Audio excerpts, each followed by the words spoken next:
Good morning students. आज हम आपके लिए फिर पुनः बायोलॉजी का चैप्टर 3 लेके आए हैं। बायोलॉजी का चैप्टर 3 का जो भी इम्पोर्टेंट ऑब्जेक्टिव है, जो आपके एग्जामिनेशन पॉइंट ऑफ व्यू से इम्पोर्टेंट है, वो आज के क्लास में हम डिस्कस करेंगे।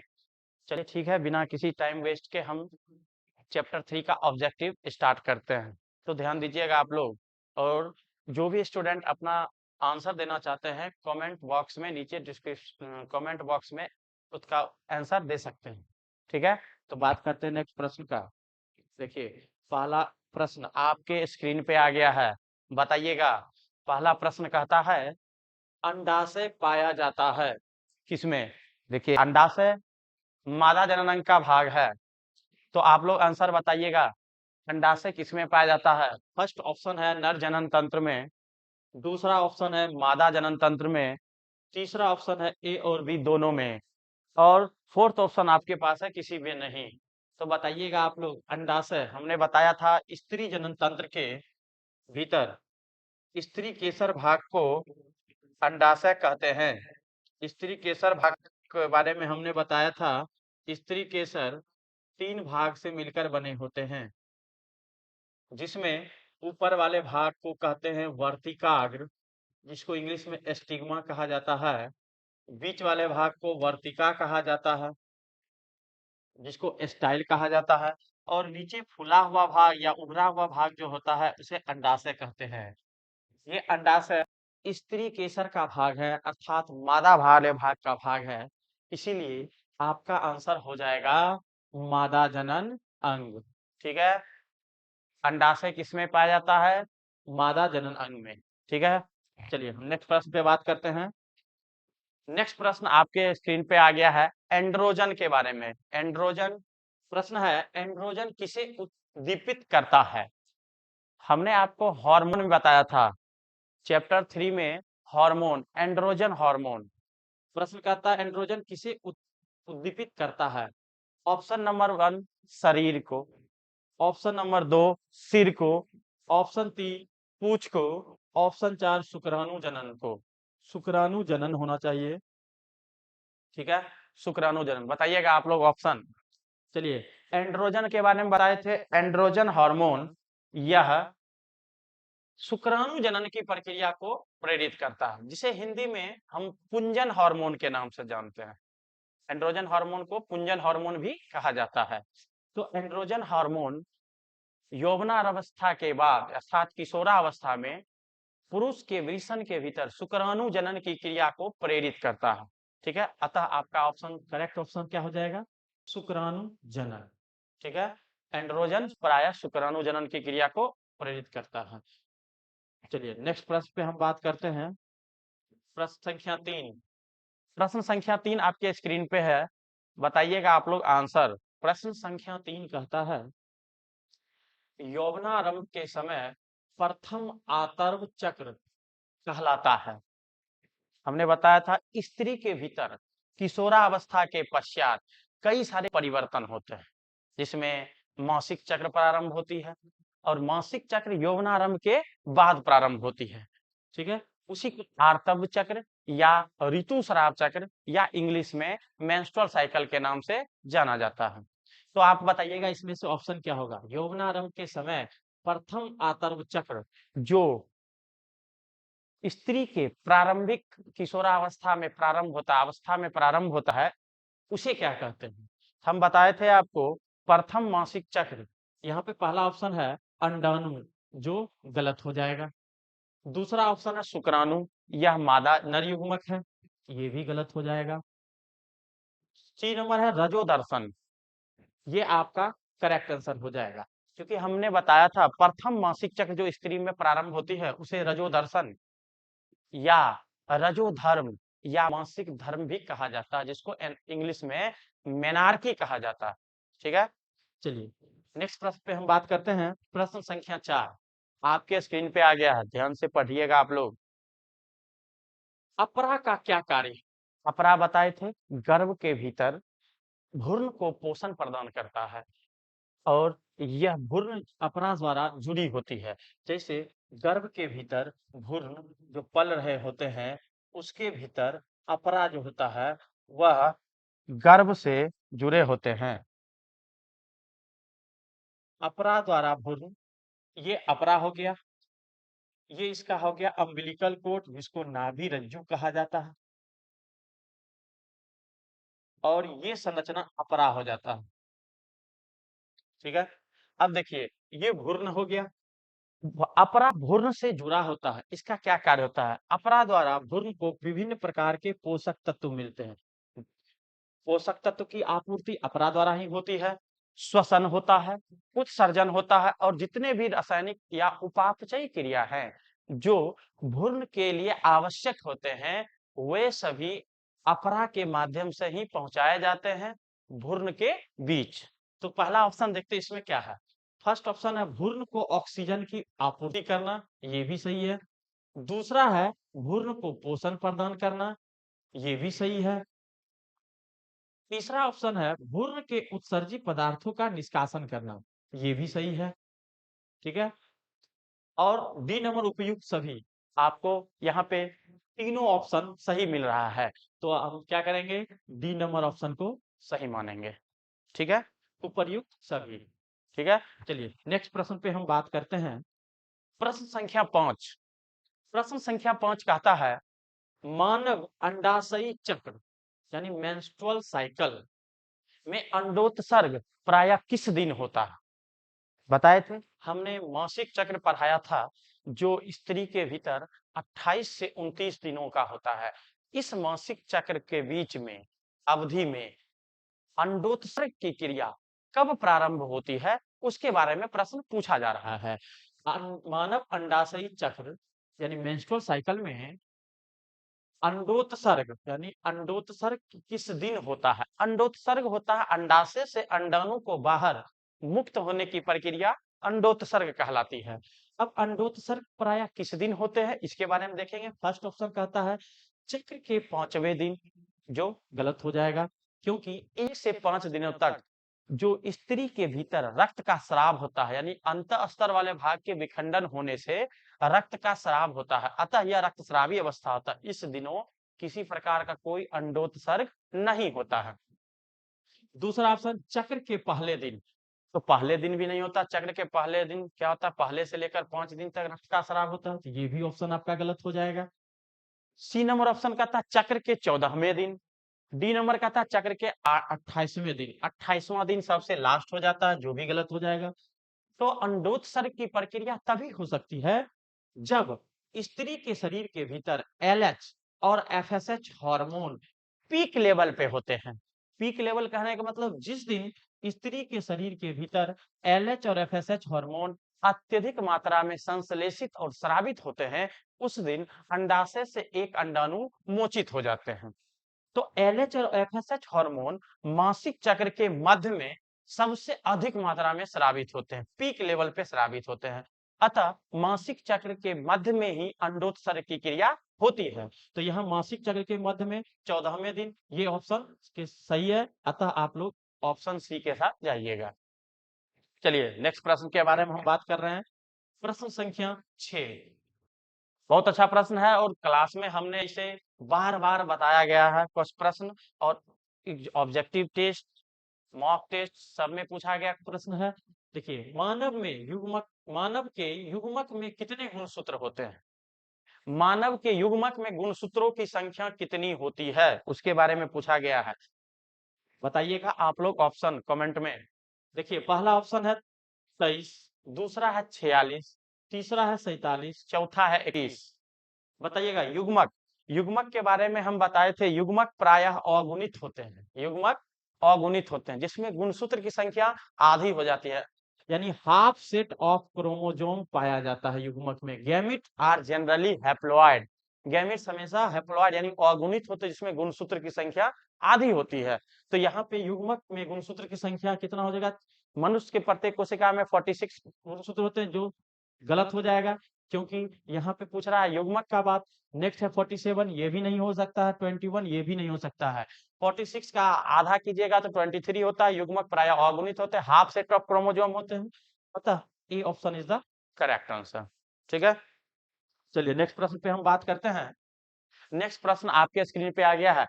यानी अंडाशय द्वारा उत्पन्न मादा युग्मक है। ध्यान से देखिएगा प्रश्न को, अंडाशय द्वारा उत्पन्न मादा युग्मक, यानी अंडाशय द्वारा किस मादा युग्मक को उत्पन्न किया जाता है?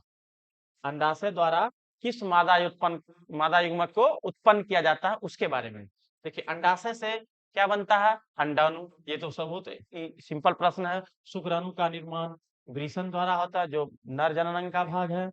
अंडवाहिनी, ये तो हमारे स्त्री जनन तंत्र का भाग है, ये भी गलत है। तीसरा है प्रोस्टेट ग्रंथि, यह पुरुष में पाया जाता है, पुरुष में पाया जाता है। नर यानी जननांग का भाग है, लेकिन अंडाणु इससे उत्पन्न नहीं होते हैं। नेक्स्ट ऑप्शन है सी, अंडाशय से अंडाणु उत्पन्न होते हैं। C option is the correct answer. चलिए नेक्स्ट प्रश्न है, मानव में निषेचन कहाँ होता है? मानव में निषेचन कहाँ होता है? हम बताए थे, इसके बारे में क्लास में डिस्कस किए थे।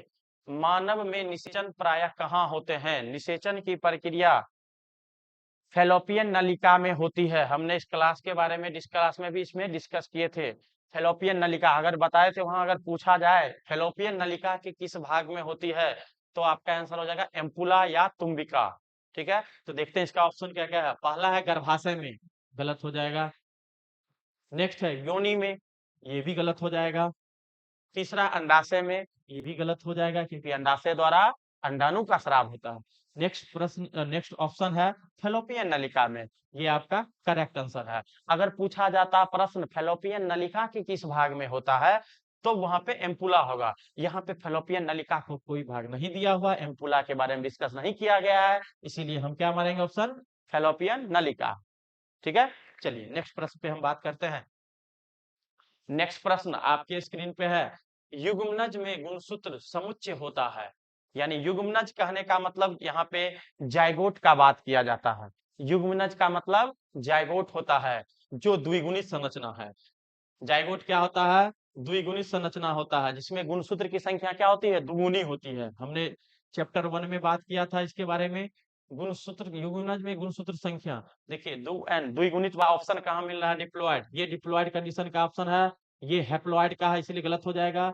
ये ये चतुर्गुणित हो जाएगा, जो ऑप्शन गलत है आपका। ठीक है, ये भी गलत हो जाएगा। त्रिगुणित है, ये भी गलत हो जाएगा, क्योंकि युग्मनज हमेशा द्विगुणित होते हैं। First option is the correct answer. ठीक है, चलिए नेक्स्ट प्रश्न पे हम बात करते हैं। नेक्स्ट प्रश्न है, लीडिंग कोशिका कहाँ पाई जाती है? लीडिंग कोशिका कहाँ पाई जाती है? बहुत अच्छा प्रश्न है। हमने बताया था, जब हम बताए थे आपको मानव जनन, ह्यूमन रिप्रोडक्शन में हम बताए थे मेल रिप्रोडक्टिव सिस्टम और फीमेल रिप्रोडक्टिव सिस्टम के बारे में। तो वहां हमने बताया था मेल रिप्रोडक्टिव सिस्टम में कितने पार्ट होते हैं, फीमेल रिप्रोडक्टिव सिस्टम में भी कितने पार्ट होते हैं, और सभी पार्ट का क्या क्या कार्य है, कौन सा पार्ट का क्या फंक्शन है, ये सब हमने बात के बीच में डिस्कस किए थे। तो आप लोग बताइएगा, कमेंट में ऑप्शन बताइएगा, लीडिंग कोशिका पाई जाती है कहाँ पे? यकृत में, गलत आंसर। दूसरा है वृक्क में, यह भी गलत हो जाएगा। वृक्क किडनी का संबंधित है, जो गलत हो जाएगा। आंत में, यह भी गलत हो जाएगा। लास्ट है बी नंबर ऑप्शन कहता है वृषण में। वृषण पुरुष का प्राथमिक लैंगिक अंग होता है, जो शुक्राणु को उत्पन्न करता है, और उसी शुक्राणु को उत्पन्न करते वृषण के भीतर ही लीडिंग कोशिका पाई जाती है, जो पुंजन नामक, हम बताए थे वृषण जो है वह एंड्रोजन यानी पुंजन नामक हार्मोन का सेक्रेशन करता है, जिसको हिंदी में कहा जाता है पुंजन हार्मोन। और यह हार्मोन पुरुष के भीतर शुक्राणु जनन की प्रक्रिया को प्रेरित करता है। अतः बी ऑप्शन आपका सही हो जाएगा, करेक्ट हो जाएगा। ठीक है, चलिए हम बात करते हैं फिर नेक्स्ट प्रश्न पे। प्रश्न संख्या 11। प्रश्न संख्या 11 कहता है, सर्टोली कोशिका कहाँ पाई जाती है? ये भी अच्छा प्रश्न है, नर जनन अंग से संबंधित है। सर्टोली कोशिका कहाँ पाई जाती है? पहला ऑप्शन यकृत में, नर जनन अंग का भाग नहीं है, ये भी गलत हो जाएगा। सी नंबर ऑप्शन कहता है अंडाशय में, अंडाशय भी नर जनन अंग का भाग नहीं है, यह भी गलत हो जाएगा। तीसरा लास्ट ऑप्शन है फैलोपियन नलिका में, यह मादा जनन अंग का भाग है, चूंकि नर जनन का भाग नहीं है, इसलिए यह भी ऑप्शन गलत हो जाएगा। तो सर्टोली कोशिका नर जनन अंग में पाई जाती है, जिसको वृषण के भीतर स्थित रहती है, जिसका काम होता है शुक्राणु को पोषण प्रदान करना। यह स्पर्म को नरिशमेंट प्रोवाइड करता है, यानी पोषण प्रदान करता है। ठीक है, चलिए नेक्स्ट प्रश्न पे हम बात करते हैं। प्रश्न संख्या 12, स्त्री में निषेचन कहाँ होता है? यह प्रश्न हम बताए हुए थे, अभी से रिपीट क्वेश्चन आ गया शायद। स्त्री में निषेचन कहाँ होता है? पहला गर्भाशय में, जो गलत हो जाएगा। योनि में, यह भी गलत हो जाएगा। तीसरा है अंडवाहिनी नलिका में, और डी है अंडाशय में, अंडाशय भी गलत हो जाएगा। हम बता रहे हैं आपको, जो अंडवाहिनी को ही फैलोपियन नलिका के नाम से भी जाना जाता है। इसी को फैलोपियन नलिका भी कहा जाता है, या डिंब वाहिनी भी कहा जाता है, डिंब वाहिनी भी कहा जाता है, और इंग्लिश में फैलोपियन ट्यूब भी कहा जाता है। इसी को कहते हैं फैलोपियन ट्यूब। ठीक है, तो सी नंबर ऑप्शन आपका सही हो जाएगा। चलिए नेक्स्ट प्रश्न पे हम बात करते हैं। पुरुष में शुक्राणु बनते हैं, पुरुष में शुक्राणु कहाँ बनते हैं उसके बारे में बातचीत किया जा रहा है। देखिए, पुरुष में शुक्राणु कहाँ बनता है? पहला ऑप्शन है वृषण में, दूसरा है यकृत में, तीसरा है जठर ग्रंथियों में, चौथा ऑप्शन है अंडाशय में। बताइएगा आप लोग कमेंट में आंसर अपना। यकृत गलत हो जाएगा, जठर ग्रंथि अमाशय में पाई जाती है, गलत हो जाएगा। अंडाशय मादा जननांग का भाग है, गलत हो जाएगा। पुरुष में शुक्राणु प्रायः वृषण में बनते हैं। ठीक है, चलिए नेक्स्ट प्रश्न। नेक्स्ट प्रश्न है, शुक्राणु के शीर्ष भाग को क्या कहते हैं? बहुत अच्छा प्रश्न है, और मैंने क्लास में भी बोला था, यह प्रश्न आपके बोर्ड एग्जाम में पूछने की संभावना अधिक है, क्योंकि यह रिपीटेड क्वेश्चन है और मोस्ट वीवीआई क्वेश्चन जो बार बार रिपीट हुआ है। ठीक है, शुक्राणु के शीर्ष भाग को क्या कहते हैं? हम शुक्राणु का स्ट्रक्चर आपको बताए थे। शुक्राणु का स्ट्रक्चर में ऊपर वाले भाग टोपीनुमा स्ट्रक्चर होते हैं। ठीक है, और उसमें मुख्य रूप से 3 भाग होते हैं।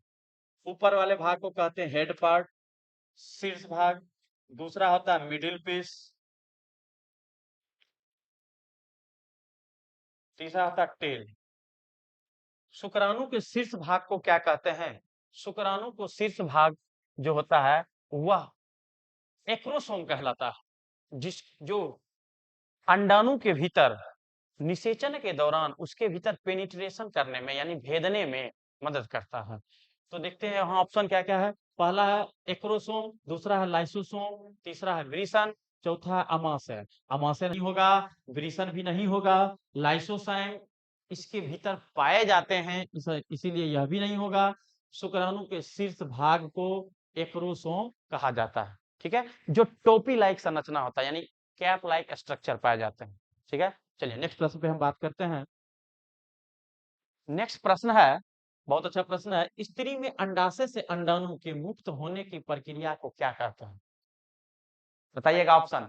अंडाशय से अंडाणु को मुक्त होने की प्रक्रिया को क्या कहते हैं? पहला ऑप्शन है प्रत्यारोपण, गलत हो जाएगा, या भ्रूण का अंतरोपण क्रिया होता है। दूसरा है गेस्टेशन, यह भी गलत हो जाएगा। तीसरा है पार्चुरेशन, जो प्रसव को कहते हैं, यह भी गलत हो जाएगा। लास्ट ऑप्शन है ओवुलेशन, जिसको हिंदी में अंडोत्सर्ग कहा जाता है, अर्थात अंडाशय से अंडाणु को बाहर मोचित होने की प्रक्रिया या निकलने की प्रक्रिया को अंडोत्सर्ग कहा जाता है, जिसको इंग्लिश में ओवुलेशन कहा जाता है। अतः D option is the correct answer. चलिए नेक्स्ट प्रश्न पे हम बात करते हैं। नेक्स्ट प्रश्न, चलिए, प्रोजेस्टेरोन हार्मोन का स्रवन किसके द्वारा होता है? देखिए, हमने बताया था मेल सेक्स हार्मोन कौन कौन होते हैं और फीमेल सेक्स हार्मोन कौन कौन होते हैं। वहां हमने मेल सेक्स हार्मोन के बारे में अलग से डिस्कस किया था और फीमेल सेक्स हार्मोन के बारे में अलग डिस्कस किया था। फीमेल सेक्स हार्मोन को प्रोजेस्टेरोन या एस्ट्रोजन कहा जाता है। Female sex hormone, progesterone hormone जो होते हैं वह अंडोत्सर्ग के पश्चात ग्राफियन पुटक का शेष बचा हुआ भाग से होता है, यानी ग्राफियन पुटक का जो बचा हुआ पार्ट होता है, जो वेस्ट भाग होता है, उससे प्रोजेस्टेरोन हार्मोन का संश्लेषण होता है। तो बताइएगा आप लोग उस वेस्ट भाग को क्या कहते हैं? पहला ऑप्शन है कॉर्पस कैलोसम, जो आपका गलत हो जाएगा ऑप्शन। कॉर्पस कैलोसम ऑप्शन नहीं होगा। नेक्स्ट है कॉर्पस यूटेराइड, ये भी गलत हो जाएगा। सी नंबर है कॉर्पस ल्यूटियम, जिसको हिंदी में पीत पिंड कहते हैं। डी नंबर है कॉर्पस, सॉरी, डी नंबर है कॉर्पस, 11 भी गलत हो जाएगा। आपका आंसर क्या हो जाएगा? सी इज द करेक्ट आंसर। चलिए नेक्स्ट प्रश्न है, स्त्री में अंडोत्सर्ग के बाद ग्राफियन ऊतक के फट जाने पर कौन सी संरचना बनती है? संरचना है ये आपका मिस टाइप हो गया होगा। स्त्री के भीतर अंडाशय के बाद ग्राफियन पुटक के फट जाने पर कौन सा संरचना बनता है? ग्राफियन पुटक से फटने से बाद अंडोत्सर्ग होता है। फटने के दौरान क्या होता है? अंडोत्सर्ग होता है। जो उससे शेष बचा हुआ भाग जो बनता है उसको पीत पिंड यानी कॉर्पस लुटियम कहते हैं। यानी कौन सा संरचना बनता है? पहला ऑप्शन कॉर्पस मैमिली, गलत ऑप्शन हो जाएगा। दूसरा कॉर्पस लुटियम जो रिपीट क्वेश्चन इससे पहले हम डिस्कस किए थे, आता है B number of the B number answer आपका क्या हो जाएगा? सही हो जाएगा। ये दोनों भी कॉर्पस गलत, सब गलत, कॉर्पस एल्बिकेंस भी गलत हो जाएगा। चलिए नेक्स्ट प्रश्न पे हम बात करते हैं। प्रश्न संख्या 18 देखिए, प्रश्न संख्या 18 देखिए, आप लोग पढ़िए और कमेंट में ऑप्शन बताइएगा।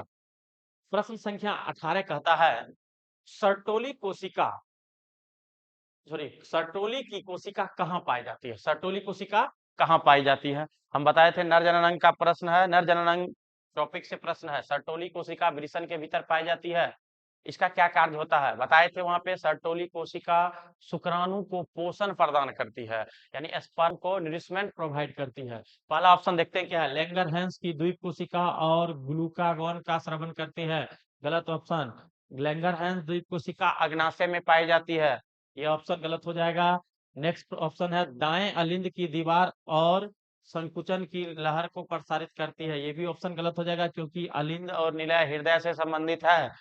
चलिए नेक्स्ट प्रश्न है, सॉरी ऑप्शन है मनुष्य के आमाशय में और एचसीएल का स्रावन करती है, ये भी ऑप्शन आपका गलत हो जाएगा, आमाशय से रिलेटेड है। डी नंबर का था वृषण में और विकासशील शुक्राणु को पोषण प्रदान करती है, ये ऑप्शन आपका करेक्ट हो जाएगा। ठीक है, चलिए नेक्स्ट प्रश्न पे हम बात करते हैं।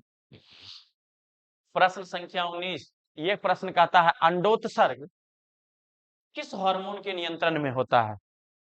अंडोत्सर्ग से रिलेटेड है, बताइएगा आप लोग ऑप्शन कमेंट में। अंडोत्सर्ग किस हार्मोन के नियंत्रण में होता है?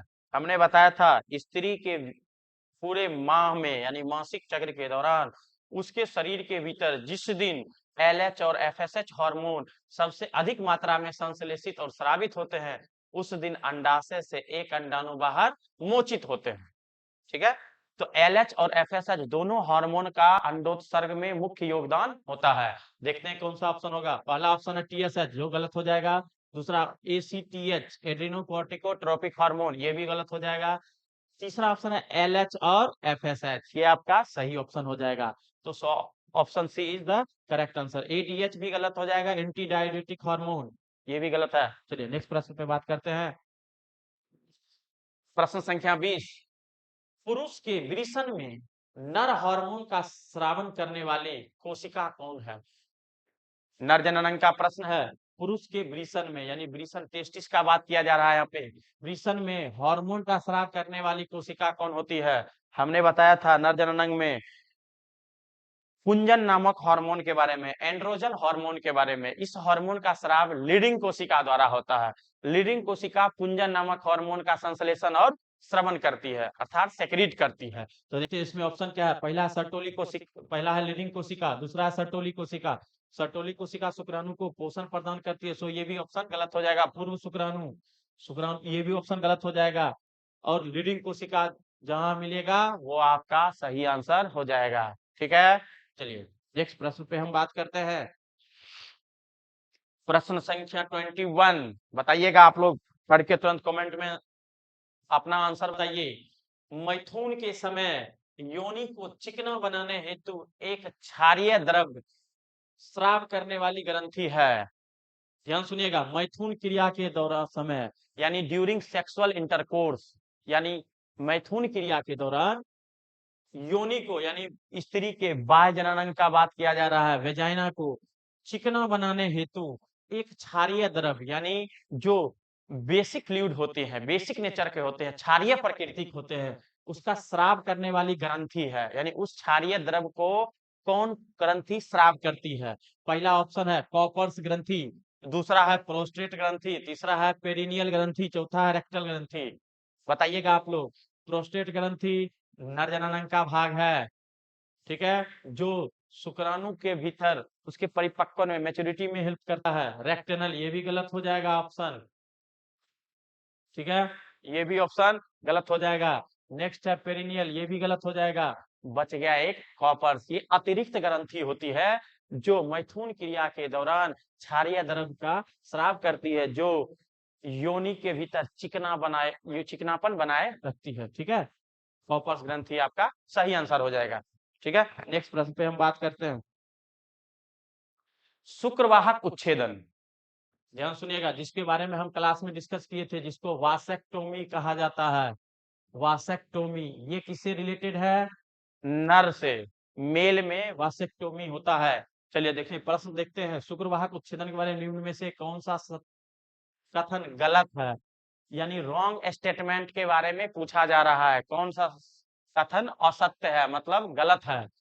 पहला देखते हैं, शुक्रवाहक को काटकर बांध दिया जाता है।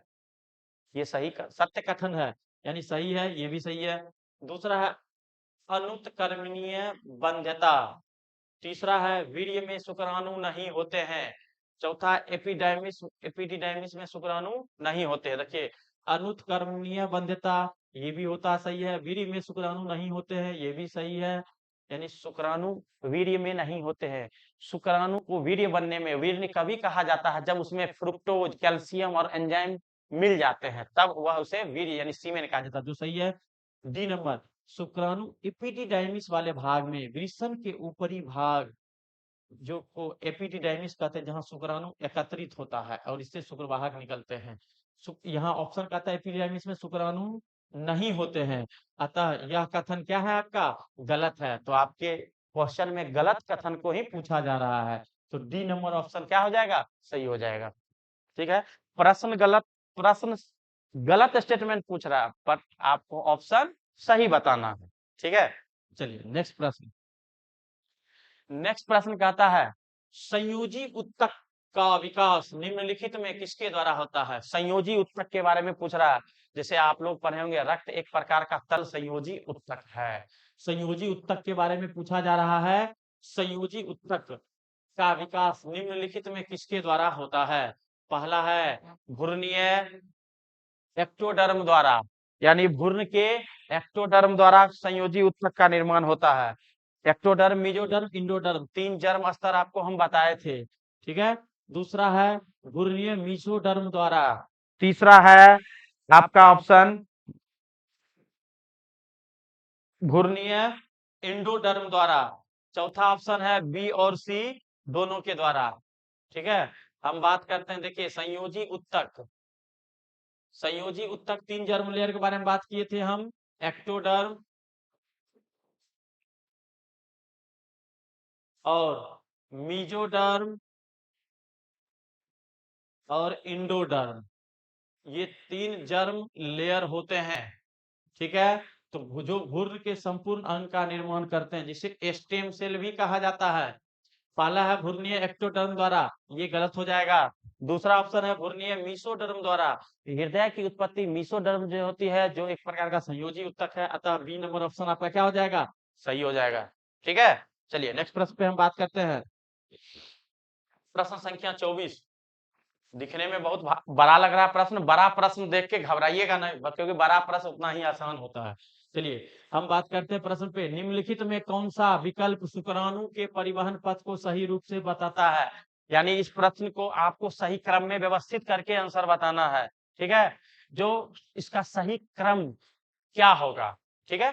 पहला ऑप्शन देखते हैं, वृषण जालिका, शुक्रवाहक, अपवाही वाहिनी, इपिडिडाइमिस। वृषण जालिका जो आपका ऑप्शन गलत हो जाएगा, ये ऑप्शन आपका गलत हो जाएगा, क्योंकि वृषण जालिका के सीधे इसके बाद एपिडिडाइमिस होता है, जो शुक्रवाहक लिख दिया है। पहला ऑप्शन वैसे ही गलत लग रहा है आपको। दूसरा है अपवाही वाहिका, वृषण जालिका, शुक्रवाहक। वृषण जालिका पहले होता है, इसे सेकेंड नंबर में लिखा गया, यह भी ऑप्शन आपका गलत हो जाएगा। तीसरा होता है वृषण जालिका, अपवाही वाहिनी, एपिडिडाइमिस, शुक्रवाहक। नेक्स्ट है वृषण जालिका, एपिडिडाइमिस, अफवाही वाहिका, शुक्रवाहक। आप बताइएगा, आप अपना ऑप्शन। वृषण जालिका, वृषण के भीतर कई सारे कक्ष होते हैं जिसे वृषण पालिका कहा जाता है, जो शुक्राणुओं का वहन करती है। और इसी वृषण जालिका के भीतर कई सारे जालिकावत संरचना होते हैं जिससे इपिडिडाइमिस अंतर संबंधित यानी जुड़े होते हैं, और जहां शुक्राणु को एकत्रित किया जाता है। वृषण के भीतर यानी ऊपरी भाग इपिडिडाइमिस में शुक्राणु को स्टोर किया जाता है। तो ऑप्शन देखिए यहाँ पे, वृषण जालिका, उसके बाद एपिडिडाइमिस, अपवाही वाहिनी और शुक्रवाहक। तो पहले क्या हो जाएगा, वृषण जालिका, और इससे जो नलिका जो ले जाती है एपिडिडाइमिस में उसे अपवाही वाहिनी कहते हैं। अतः आपका सी नंबर ऑप्शन क्या हो जाएगा, यहाँ पे सही हो जाएगा। ठीक है, चलिए नेक्स्ट प्रश्न पे हम बात करते हैं। नेक्स्ट प्रश्न है, मानव शरीर में कौन सी अंतःस्रावी ग्रंथि अस्थायी है। यहाँ पे अंतःस्रावी ग्रंथि का बात किया जा रहा है, अतः जिसको इंग्लिश में हम बताए थे इंडोक्राइन ग्लैंड कहते हैं। इंडोक्राइन ग्लैंड कौन सा अस्थायी है, कहने का मतलब जो फिक्स नहीं है, यानी नष्ट भी होती है और निर्मित भी होती है, कोई अस्थायी या नहीं है। तो अस्थायी ग्रंथि देखते हैं, पहला पीनियल ग्रंथि, ये अंतःस्रावी ग्रंथि है बट अस्थायी ग्रंथि है, इसीलिए ये ऑप्शन भी आपका क्या हो जाएगा, गलत हो जाएगा। नेक्स्ट है तंत्रिका स्रावी ग्रंथि यानी कॉर्पस कार्डिकम, ये ऑप्शन भी आपका सही हो जाएगा, ये भी अंतःस्रावी और अस्थायी ग्रंथि है। तीसरा है पीत पिंड, चौथा है अंडा पिंड, कॉर्पस एलेटम।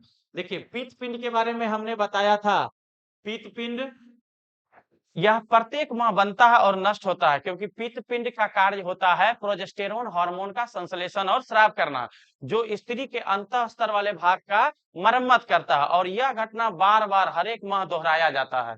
और यह एक अस्थायी संरचना होता है जो बाद में पुनः नष्ट होकर रक्तस्रावी अवस्था के माध्यम से बाहर निष्कासित कर दिए जाते हैं। अतः ऑप्शन सी आपका क्या हो जाएगा, करेक्ट ऑप्शन हो जाएगा, और ए बी और डी आपका गलत हो जाएगा।